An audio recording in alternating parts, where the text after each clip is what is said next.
अलफ ही कहते हैं। अलफ को याद करो। क्या अलफ माने क्या? अलफ माना अल्लाह। अल्लाह माने ऊंचा। इस दुनिया में जो भी आत्माएं हैं उनमें मनुष्य आत्मा जो देवात्मा बनती है और राक्षसी आत्मा भी बन जाती है।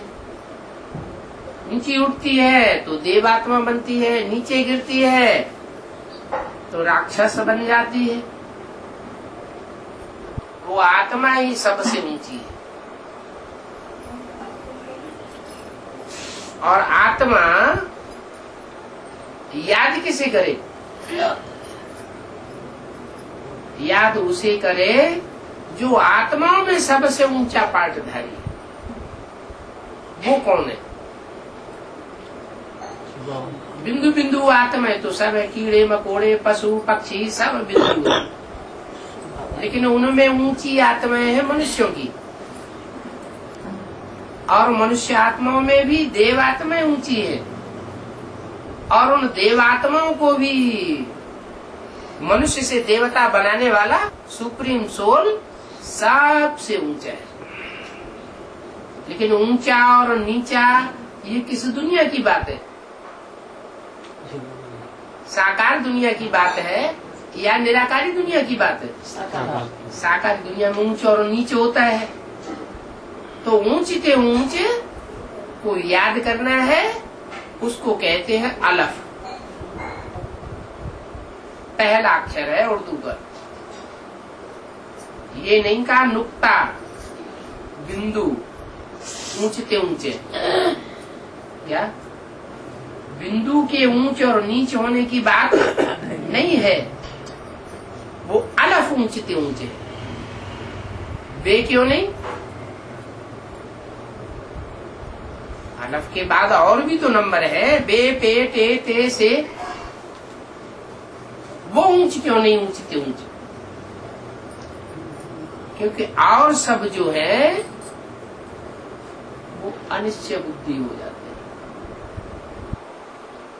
क्या अनिश्चय बुद्धि विनश्यते की लिस्ट में जाते हैं। विनश्यते का मतलब खलास नहीं हो जाते। आत्मा कभी खलास नहीं होती, लेकिन पद नीचा हो जाता है।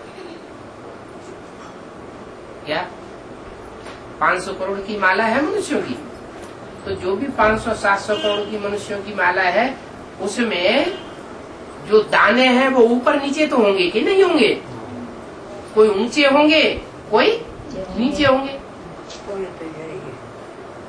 तो जो जितने अनिश्चय बुद्धि बनते हैं उसे एक अलफ के ऊपर उतना ही दाना नीचे खिसकता जाता है।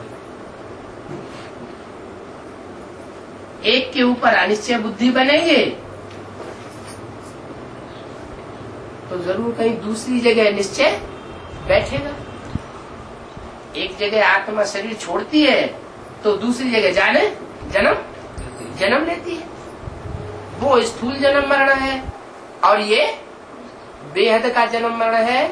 निश्चय बुद्धि और अनिश्चय बुद्धि बनने का। निश्चय बुद्धि माना जन्म हुआ, अनिश्चय बुद्धि माना मृत्यु हुई।